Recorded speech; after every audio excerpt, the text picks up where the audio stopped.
Good morning, everyone, and welcome to this special Friday morning edition of Facebook Live.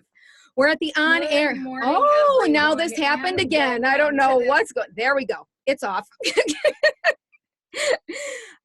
We're at the On-Air Advocate. We look to provide education, support, and empowerment for all of those with different abilities, mental and medical illnesses, and their caregivers.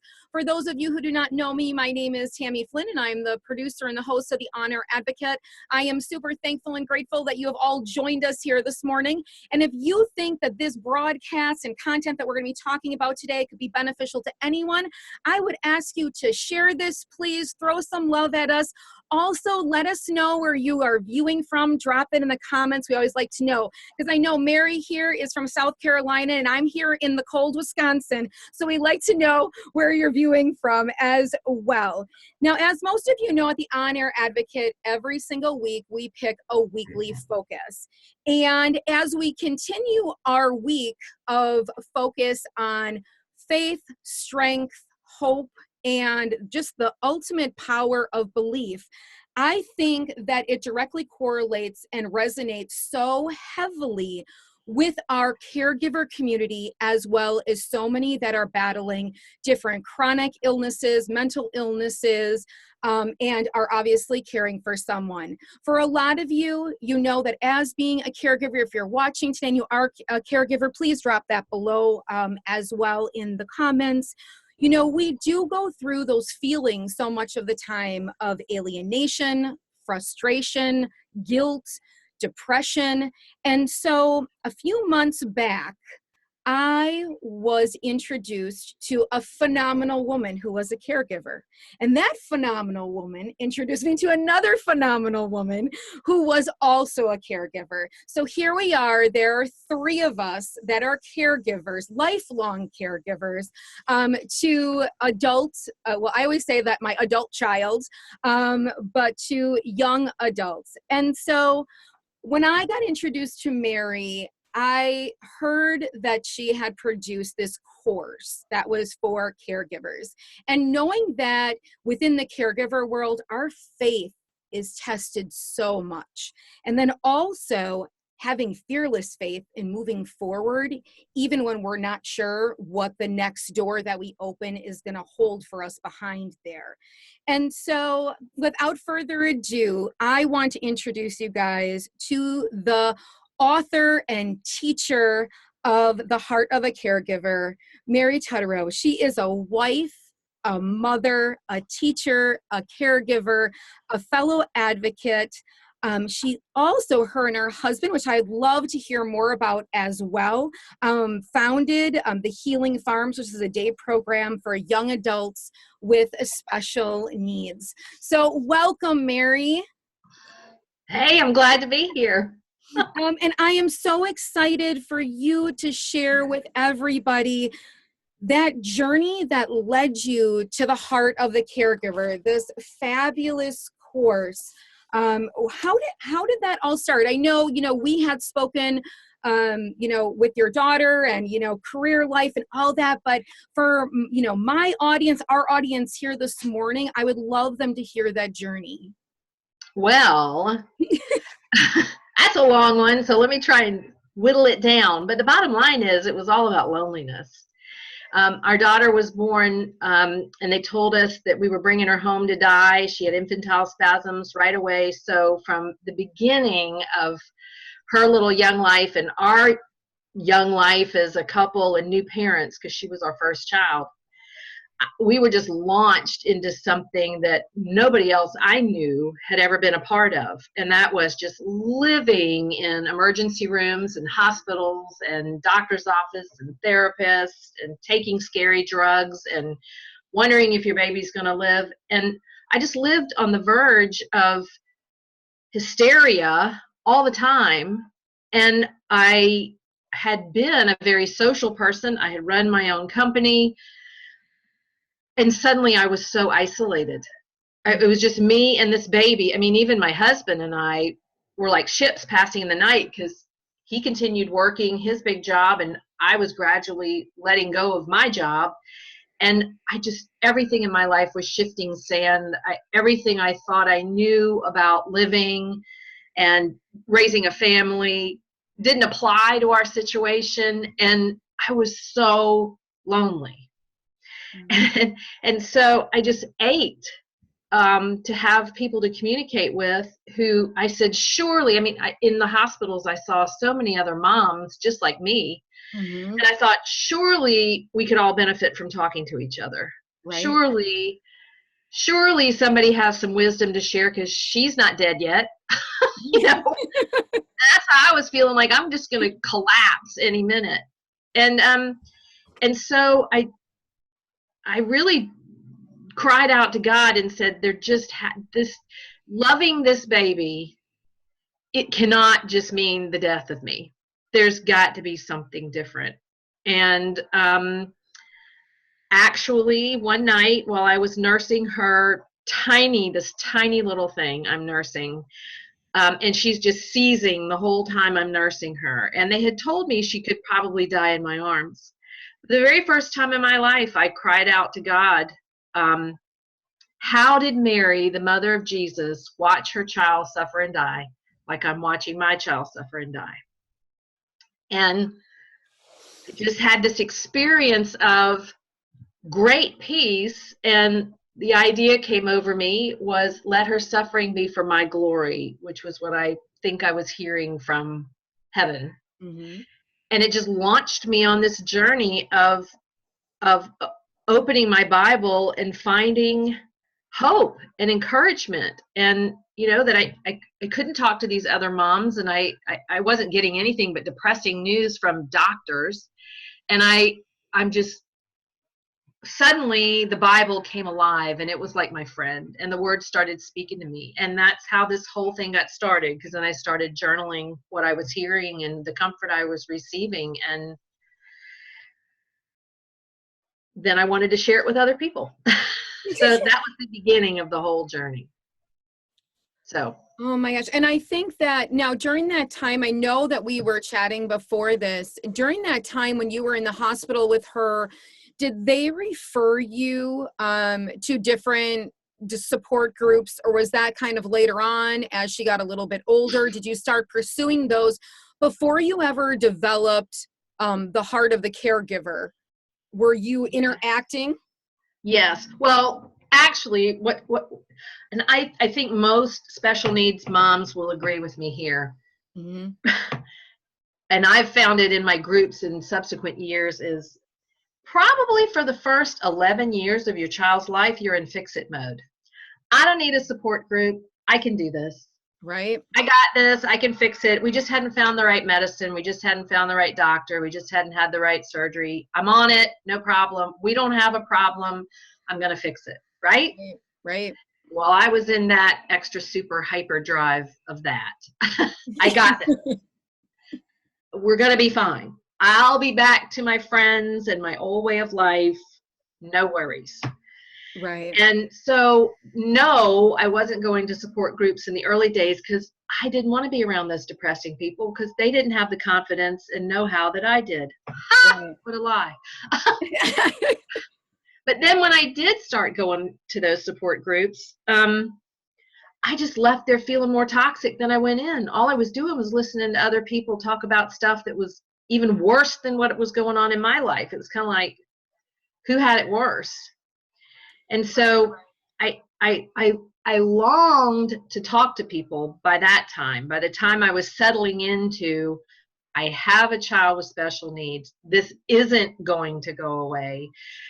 This is not something that we're ever going to get back to the way it was. This is our new normal. Right. So like kind of you went through that mourning process of realizing that this is what it is going to be, but then accepting it. Yeah, and that's the hardest part, is allowing yourself to grieve what you thought would be, mm-hmm. so that you can accept what is, and you can love what is and celebrate what is. But that takes a long time. People in my groups have a tendency to say, well, that's you, but that's never going to happen to me. And I'm going, yeah, but I've been doing this for 26 years. It took me, every phase isn't easy, and you got to do it at your own pace. But anyway, I just I kind of came to one of those support groups one day and said, well, hey, I have some really positive stuff to say, but it comes out of the Bible. Is it okay if I share? And people were like sponges soaking up what I was reading out of my journals. And I thought, aha, I think I'm onto something here. I think I've got something to share, and I think I've got people who want to hear it. And so I wrote it down, and I used to run stuff for my groups. And finally, I just self-published, and that allowed more and more people to find it. And now I'm working on a second book. That is so awesome. And so can you give a little bit of the content of how the Heart of the Caregiver book itself works? Because this is more of a course per se, where you're going through chapters and you're actually actively working on different things within each chapter. So is this something that people, I know we had spoke about, sometimes you can do it individually or online, or that they facilitate like within communities? How does that all work? You know, it's just a book. I mean, but it's in workbook form. It's not the story of my life. It doesn't even mention me in here. This is not about me. This is just about the transformation of someone who has laid down their life. You know, that no greater love than to lay down your life for a friend. Mm-hmm. And that, you know, we've laid down our lives and committed to caring for someone, and it's become apparent this isn't going to be an overnight thing. This is going to be a long haul. Right. And if I continue to feel the bitterness and resentment and envy and grief, it's going to kill me before the disease or disability kills the person I'm caring for. Right. And this is just a step-by-step ladder out of the hole of despair and into a whole new realm of being able to enjoy the work, see God in the work, to love supernaturally, and to encourage other people around you who are watching and going, I want what you have. How do you do that? That's just amazing, because it's available to everybody. And you said, you know, kind of, it's like in the support groups, you know, like I said, it was kind of more toxic, but I could see somebody needed to throw us a ladder. We didn't need to just be discussing another book. Right. Because somehow it would always get back to, woe is me. We need to be discussing truth. We needed to be discussing a mind shift. We needed to be discussing a way out. Mm-hmm. You know, and to keep people on track for moving upward and higher and more joy and more peace and more ability to love in exceptional circumstances. And the only way to do that, and that's what this whole book is about, is this: if you're going to try and do and love all these people, love God, love your fellow man, love your spouse, love your other children, your brothers and sisters, and all that through your own strength, it's going to pull you apart. You'll explode. Right. But if you learn to accept the love of God, to believe he's present with you, and his love actually holds power for you, let that fill you, and then let that do all the loving and caring of all the people in your life, not just your child with special needs, not just your mom with Alzheimer's, but everybody. I mean, it transforms you into someone who can love anybody supernaturally. Mm-hmm. And that's really the whole meat of the course. And so there is the courses that way, but then in looking online, I think we briefly chatted about, do you have communities of separate support, like kind of support groups, or do all of the support groups, they all work through the book, right? I just want to understand that correctly. So they're in different areas. So you have one that's like at the main, I would say like the main campus. Yeah, right. Campus. Right. You have one that's online that way, that each and every week that someone can work through that with you and your group, or in their areas, are there individual private like groups that they don't, you know, because obviously when you have kids or adults that you are being a caregiver for, you may not be able to leave the house, you know, or go. So there is that online opportunity, correct, to do that. Right. Well, the way it currently functions is there's a lot of small groups in churches around the country, actually around the world. We've got some overseas who have the book. They get together once a week and they work through it. But then we have online groups, which different churches have their own groups, different ministries have their own groups. And where people get together in a format just like this online and go through it. And it's just like a small group, but you don't have to leave your home to do it. And then we also have Facebook groups where people can meet other people from around the country and share in Facebook. But starting April 1st, the course itself with videos, with teaching videos, will actually be online so that you can download the workbook and watch the videos all by yourself if you want to, you know. Okay, so it's like you as the facilitator working through it. However, it's extremely necessary to be able to offer it that way, like you said, because a lot of us can't get to a small group. But I highly encourage connecting with other people. It is so great to have other people that get the strange stuff that's going on in your house and make you know it's not strange. It's totally normal. It's okay, you know? So there's a whole variety of ways to get people connected. But I just feel like it's so important to physically, at least face-to-face on Zoom or Skype or something. Right. Yeah, I think Zoom is the most wonderful thing in the whole world. I think it should, every caregiver, because you can have the free app of it, should have it, to be able to physically see people in person. I know for myself, being at home with my son and not being able to always leave and having to be here, it has really reconnected a lot of those relationships and friendships and made me feel much more less absent within that community of being with friends.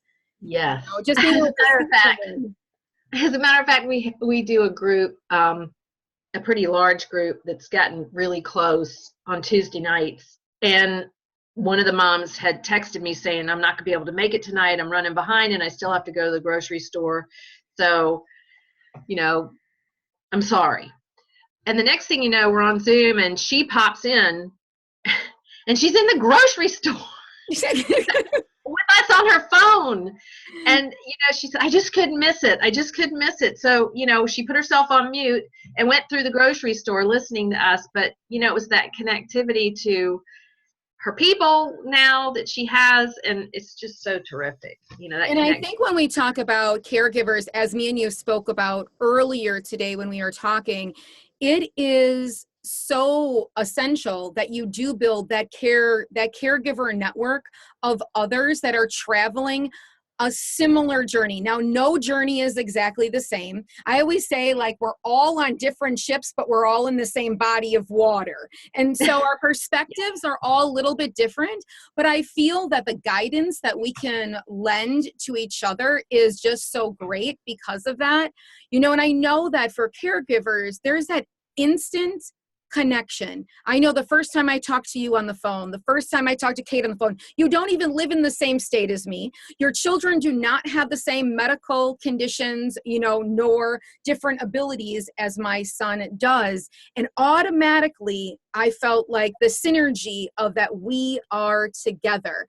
And I think for the three of us in meeting, the other thing that holds that bond is realizing that we have been blessed with this burden, so to say. We have been blessed by God and been given this. Because we have large shoulders, we can take this burden on and we can transform others through our, you know, our pain. We can turn that into our purpose. And so for all of us having that same mindset, finding others within those support networks that also feel that same way, or if maybe you don't feel that way right now, making sure that you connect with women and men that do have that same synergy to bring that into your life, because it is all in a mindset.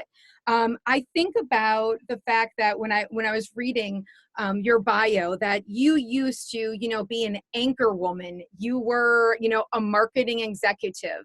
Myself, I have been transforming my life yearly as my son that was once a child with special needs becomes an adult with special needs. And here I am talking to you on Zoom in my closet. I know. Because we transform our lives, and we have to transform our things, and we have to plan and prepare for what is in our control and not look as if this has happened to us. What is that saying that Tony Robbins says all the time? He says, life is happening for you, not to you. Because sometimes we're looking at it all of the time like, why is this happening to me? Why is it? Because you've been given this blessing to bestow upon others. So I just think that's such an amazing thing. And from that transformation for you, changing over, when did that happen from your career life, your outside career life, into staying at home? How many years were you in at that point? Oh my gosh. It almost had to happen immediately because she was so sick. And she was just seizing 500 times a day. And when she was 2, she had a hemispherectomy where we took out half of her brain. So we live in South Carolina. I was living in UCLA on the floor of a pediatric intensive care unit for 6 months. So almost immediately I couldn't do what I had to do anymore. And so, that meant, and I know a million people out there will get this, we had to totally restructure our financial, because within the first year and a half of her life, she'd exhausted all of our life savings. Our insurance was busted. She'd exhausted insurance. We had been living fat, and suddenly we were living ultra thin. And then we had to completely restructure our marriage because we now had this exhaustive situation where neither one of us ever slept through the night, and so this whole thing of my life changed really fast. It was so fast that I really felt like I'd lost my mind because I was doing stuff I never really, I just thought I'd hire a nanny and continue with my career. Right. So everything had to change really, really fast. How long did it take me to get used to that? A really long time. Right. And I bet there was a lot of that mourning of that career. Your daughter aside, that career side and what you thought for yourself, what you had put years of investment into doing as a job that you had kind of, as people had identified you. I haven't known you for years, but I'm sure that in that world of the marketing executive, the anchor woman, that's how you were identified. That is who Mary is. And it's like completely changing your identity. And I don't, unless you have gone through that, I think it's hard to absorb how incredibly difficult that is. And Tammy, this too. The other part, I think that was harder than the professional, even harder than the marriage, was my friends. Because, they saw me as one person, and as I was changing, it worried them. And they were like, well, here, we're going to help you get back to fun Mary. We're going to help you get back to party Mary. We're going to help you get back to, let's go shopping Mary. And all of that was just completely falling away. I was becoming somebody totally different. And because they weren't walking with me day to day like my husband was, this change seemed sad. This change seemed depressing. It was kind of that,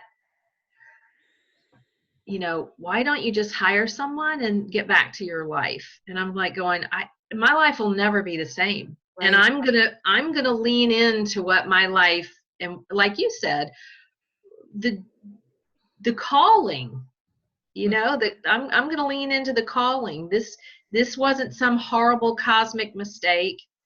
This wasn't meant to destroy my marriage and our finances. This was to, come on, Tammy, we're all here for a purpose, and it ain't ours. We're here for his purposes. Right. And I just decided, and so did my husband, thank God, we were going to lean into what is God doing here? Not what is the world demanding that we continue to keep up with, but What Right. is he doing here? What is he trying to do with our hearts? What is he calling us to do for our living? Mhm. And that, believe me, that was difficult, but it was way easier than continuing to try and live a lie.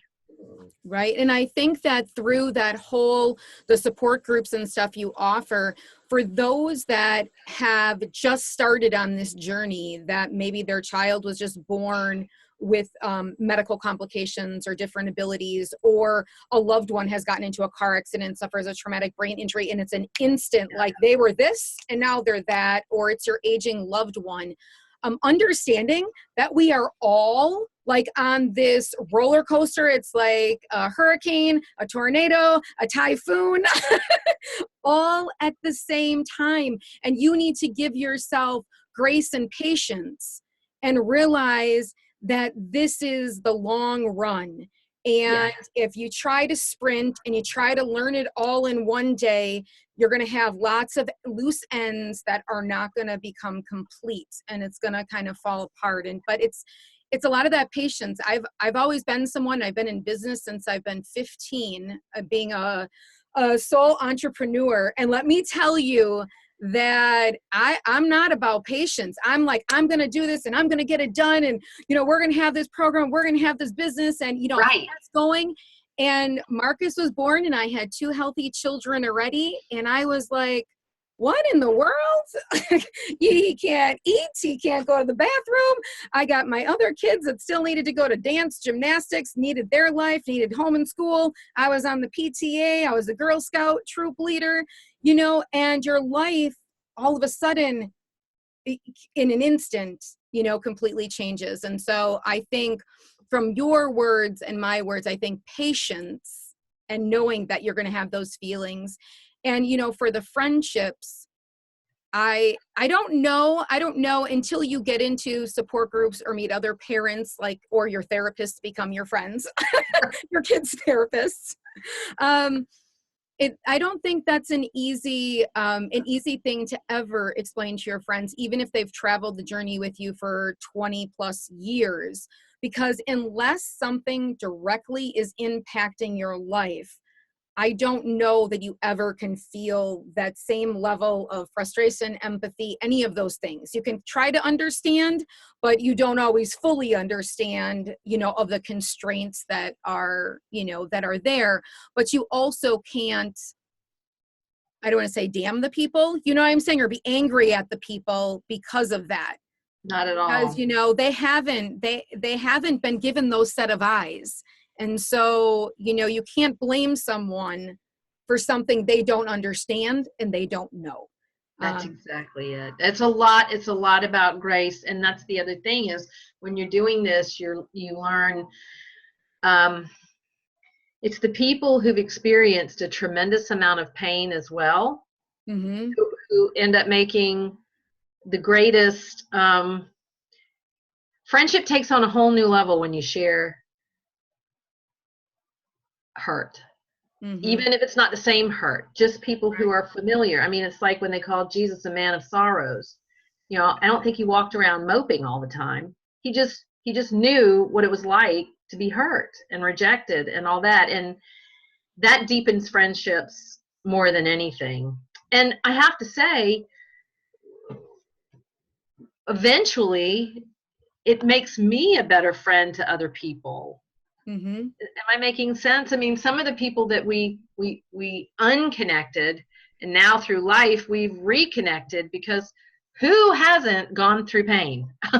Right. And if you let the pain connect you instead of the party kind of stuff, the surface stuff, if you really do reconnect on that level, golly, then it's a whole nother deep thing going on. So Yes. yeah, so there have been a lot of friends who've come back around full circle. It's wonderful. Mm-hmm. And I think that as life journeys on, we sometimes all become impacted at some age, whether it's taking care of our elderly loved ones, as we age, or something happening to a family member in the midst, but I think sometimes our eyes are open and that compassion and that understanding grows as time grows, or, as your friends kind of travel, if they are the friend that's there for a lifetime, that travels that journey with you, that comes to doctor appointments, that, picks you up, that comes to the hospital, they definitely embrace the circumstance and can kind of grow with it. But but that's what I want to say, Tammy, because this has been the interesting thing. A lot of times, if you're a mom of a child with special needs, and you said it earlier about the why me and the this, that, and the other, a lot of times we have a tendency to think, I'm so different. mm-hmm. My situation is so difficult. You end up drawing the lines in the sand yourself. Right. Whereas, and you think, where are I hear this all the time. Where are my friends who are helping me? Where are my friends with the doctor's appointment? Where are my friends, who are going to do this, that, and the other? But my call is you as a caregiver have learned something about loving other people sacrificially, allowing God to love you so that you don't need perfect love from anyone else, right. Because imperfect people can't give it to you. And you have the opportunity, instead of saying, why aren't people helping me? Mm-hmm. You, through this course and through God's word and through this transformation, you can begin helping other people. Right. It isn't all about, I'm the one in the toughest circumstances, so I need help. If you really let this do its work on you, you'll find that you can give more people help than you need people to help you, because now you're standing on the rock. Now you've got an unshakable source of love and support that never goes away. Now you've got, even if your mom or your husband or your best friend can't give you what you think you need in this, mm-hmm. now you know where the well to drink from. Now you have that unshakable thing, and then you can begin to introduce other people to it. I mean, that's my passion with the Heart of the Caregiver. I used to be the needy one, mm-hmm. but I have found this incredible treasure that I want to share with everybody that's totally unshakable. Right. And it works with all relationships, my marriage, my in-laws, my friendships, everything. Mm-hmm. You don't love people so that they'll love you back. Right. You don't love people with any strings attached. You don't have any kind of dependency issues, because you found the one that'll never fail you, and your security is in that. Right. To let go and let God through all things. You do. Yep. Unshakable. Unshakable, fearless faith, big faith. Fearless faith. And then the other piece to this that is where all of this is leading is, believe it or not, once all this stuff has exploded, this bomb's gone off in your life. Because now remember, at one point I was also caring for my mother-in-law with cancer and dementia, because my husband's an only child. So I'm sure you have a lot of listeners who are caring for both, right. typical children, somebody else in your family, as well as someone with special needs, because it usually never just is one, but that there's this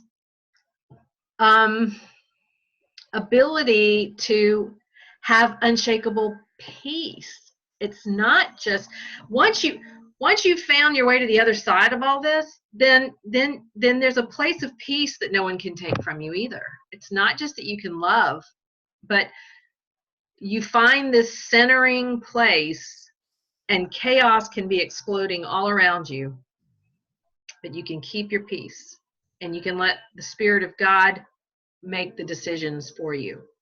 That's another wow. How does a young mother decide to let somebody cut half of their child's brain out? Right. I had to do that. Right. And if I hadn't found God in all of this and taken comfort in the fact that He loves her more than I do, I would have wrestled with it for the rest of my life. Did I do the right thing? Right. Right. It's knowing that God has it handled. And it's knowing that even if you just see, like we talked about the other day on the show, you know, even if you're only seeing the stair and you only see that one step and you can't see the whole staircase, you're going to trust and you're going to go afraid, and that is fine. And you're going to face it, and you're going to know that he is going to take care of you. And that's what I always say. He's going to do it. Well, at the very beginning of this broadcast, you said something about that this is a gift, not to see it as why me and all this. Yes. See it as a blessing and a gift.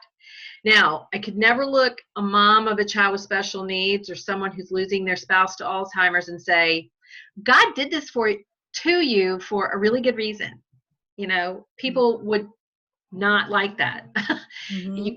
I can't say that, but all I can say is that it is so true that he is in all the suffering and pain and struggling, and he can turn it into something really good. Right.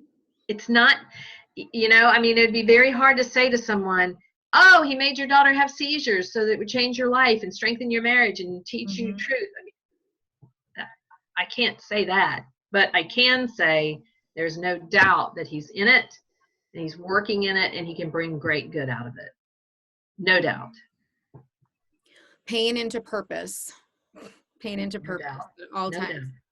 Yes. And I speak to that all the time. I mean, that is truly the way that I live my life, because like you're speaking to, it is hard.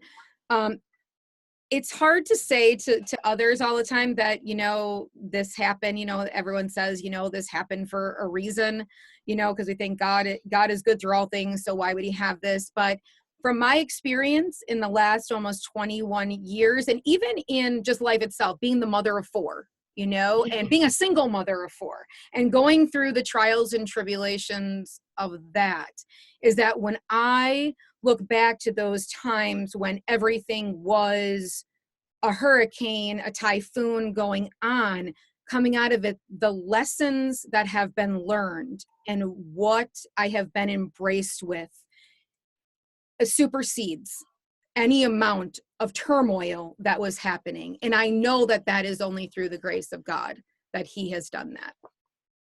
Yep, that's it. That's the only thing. And I wish I had heard it earlier in my walk. You know, I spent a lot of time in complete breakdown mode. You know, I spent a whole lot of time, and so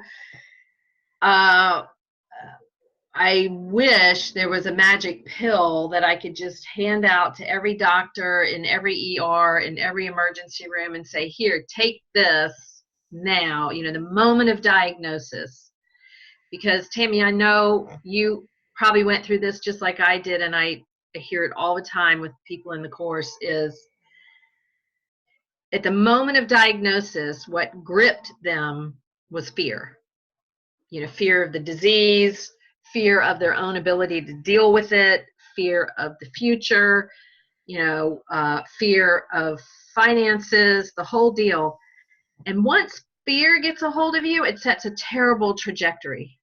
Right, it does. You're doing everything trying to avoid fear. Instead of, if you, and this is an exercise we do at the beginning of the class, is allow yourself to go back to that moment of diagnosis and to ask God, where were you? What was your opinion of what was happening? You know, what's your truth about that moment? And he can, even if it was 10 years ago, he can set your whole trajectory on a whole different course of love. And a trajectory of love is very different from a trajectory of fear. And so, I mean, I would encourage anybody who's new to a diagnosis or a struggle to don't be afraid. Don't let fear, let God teach you how to love through this, and it'll change everything. It will. That, as we talked about before this show, that mindset, you know, and keeping that always there is truly what I think for myself gets me through every day, is that focus on, you know, on faith. And I know you spoke about diagnoses. You know, I didn't know before Marcus was born that there was going to be any problems. So there was no indicators. And then he was born and nobody knew what was wrong. And so we spent 3 years and a million zillion tests. And he has all these things. He has all these things, like 20 different little things, but they didn't add up to one thing. And then they're going to do genetic testing, and then they're going to find out. And I see all these other moms and dads out there doing this, like they're shoveling, like they're seeking, they're digging. They need to know the answer. They need to know the answer. And probably after a decade, I came to the point and I said to the doctors, I don't need to know.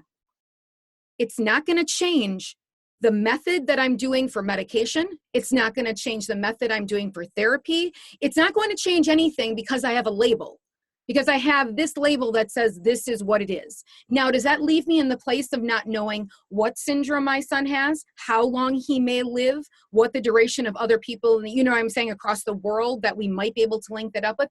Yes, but at some point, you need to let go, let God, and realize that you're fighting a battle that doesn't need to be fought. You have everything under control. And so for myself in the caregiver world, I've seen that so much with parents, that when they don't have I'm telling you, it's 11 years old. It's right around 11 to 13. People finally go, okay, this is our new normal. If it takes them that long.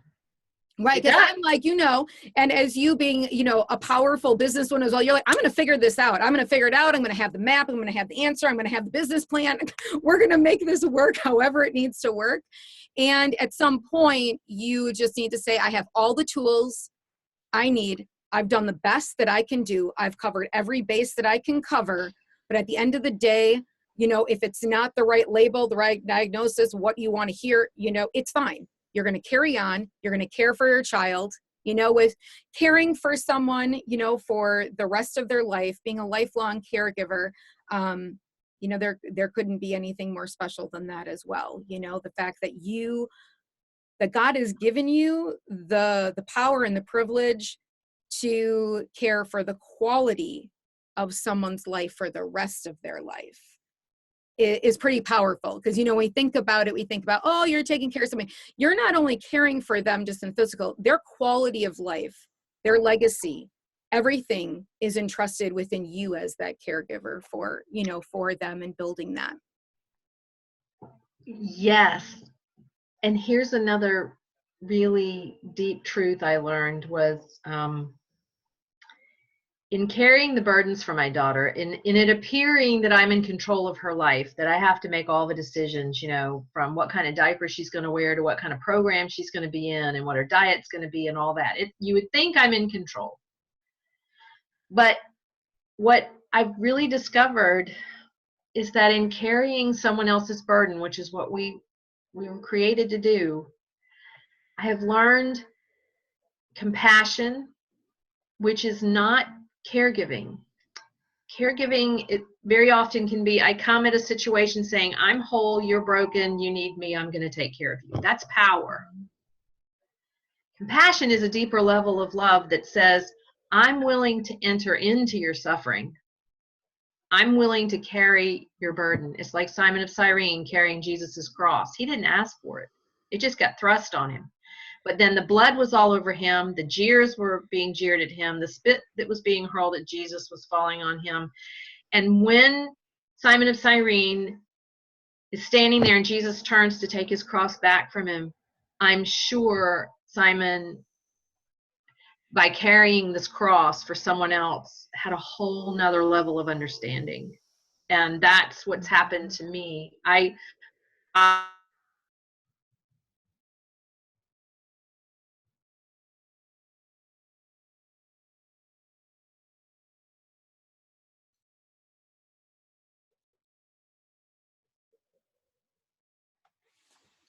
You froze for a second now.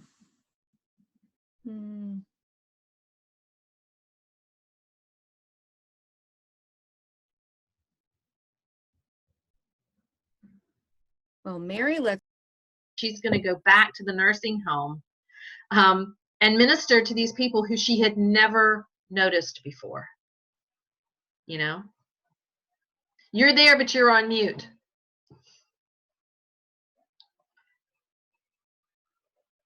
For some That reason, was so crazy. It completely it was like you were talking about whatever you were, and God turned everything off and turned it back on. And there you were. So I did not hear the last 2.5 minutes. Literally, it completely went off of my screen and you just reappeared. Well, I kept talking. But the bottom line is, this whole thing of I'm going to care for this person and all this kind of stuff. But it has changed me. It has really changed me. It's not something that I'm going to be doing for the rest of my life. It has changed who I am. I compassion in carrying somebody else's cross. I have learned what it means to be human. My eyes have been opened to all kinds of people that I would have never even let myself look at before, let alone love them. Mm-hmm. And I've learned that even a person who can never get married and go to college and have children and bake me a cake and tell me that she loves me and give me Mother's Day cards, she can't do any of that. And yet she is still one of the most loving, important people God has ever put in my life. Mm-hmm. And so it's taught me so much about what it means to be human. And it's not the fluff and junk that we think it is, because that's like shifting sands that can come and go. She has taught me so much about what is true, what is eternal, what is unchangeable, and what it means to be a human. That is beautiful. That is beautiful, Mary. So on that note, I think that for today, I know we had talked about, again, possibly going through a chapter or doing some other things at another time, but I am going to drop the link for the Heart of the Caregiver below in this Facebook Live. So if people want to get to that resource, and then as well, your website, your group. So from your website. Okay, we're freezing again. Did me. I don't know if I'm frozen too, but you're frozen. Oh, now you're frozen. What's going on?